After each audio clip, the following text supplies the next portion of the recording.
சுற்றுலாத்துறையினுடைய மானிய கோரிக்கை வருகின்ற 19ஆம் தேதி புதன்கிழமை நடைபெற உள்ளது.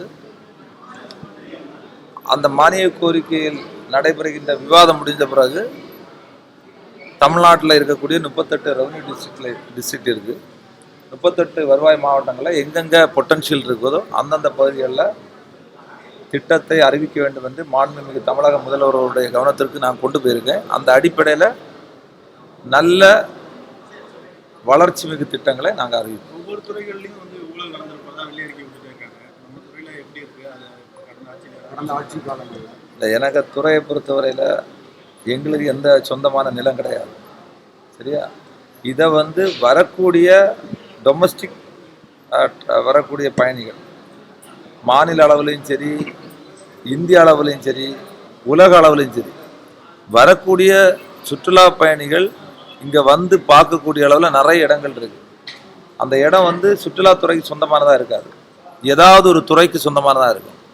எங்களை பொறுத்தவரையில் அந்தந்த பகுதியில் டெவலப்மெண்ட், அதாவது என்னென்ன பண்ணால், இப்போ ஒரு உதாரணத்துக்கு ஒரு பூங்கா அமைக்கணும்னா அந்த டேம் சைட்டுன்னு சொல்லுவாங்க, அதில் பூங்கா அமைச்சு வரக்கூடியவங்க கொஞ்சம் நேரம் இருந்து பொழுதுபோக்காக குடும்பத்தோடு உட்கார்ந்துருந்து போகக்கூடிய அளவில் அது மாதிரி உருவாக்குறது. இப்போ நீங்கள் நதிகளை இணைக்கக்கூடிய சுற்றுலா நாங்கள் உருவாக்கியிருக்கோம். அதே மாதிரி வேளாங்கண்ணி, நாகூர், இது மாதிரிப்பட்ட ஆன்மீக தலங்களுக்கு போய் வரக்கூடிய அளவில் அங்கங்கே மக்கள் ஓய்வெடுக்கக்கூடிய இடங்களை உருவாக்கணும்.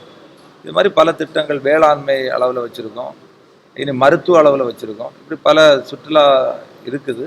இதெல்லாம் எப்படி டெவலப் பண்ண முடியும், புதுசாக என்ன கொண்டு வர முடியும். ஏற்கனவே மகாபலிபுரத்தில் இந்த நிதி அறிக்கையில் சொல்லியிருக்காங்க, 200 கோடி ரூபாய்க்கு மேலே மகாபலிபுரத்தில் ஒரு பெரிய திட்டம் கொண்டு வரதுக்கான ஆக்கப்பூர்வமான பணிகள் நடக்குது. இப்படி பல திட்டங்கள் வச்சுருக்கோம். மானிய கோரிக்கையில் அதெல்லாம் நான் சொல்லுவேன்.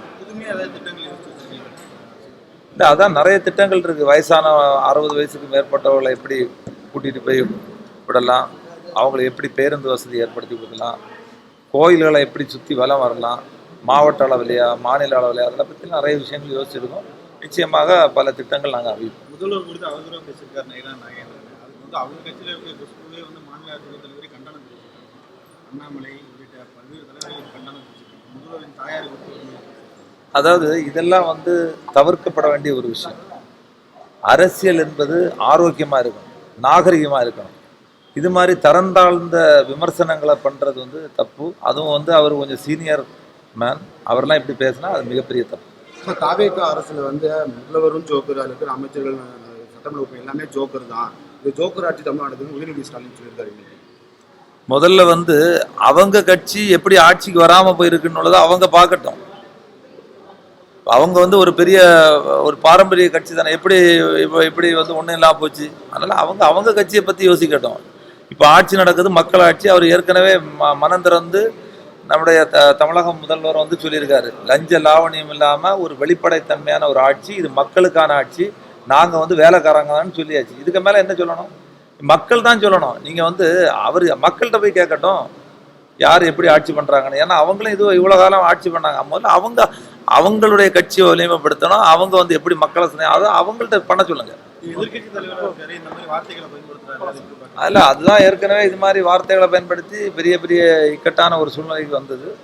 இது மாதிரிப்பட்ட வார்த்தைகளை, தரந்தாழ்ந்த வார்த்தைகளை விமர்சிக்கிறதெல்லாம் தவிர்க்கணும்னு தான் எங்களுடைய கருத்து. சட்ட ஒழுங்கு சரியில்லை, அதெல்லாம் ஒன்றுமே கிடையாது. சட்டம் ஒழுங்கு நல்லா இருக்கு, மக்கள் பாதுகாப்பாக இருக்காங்க.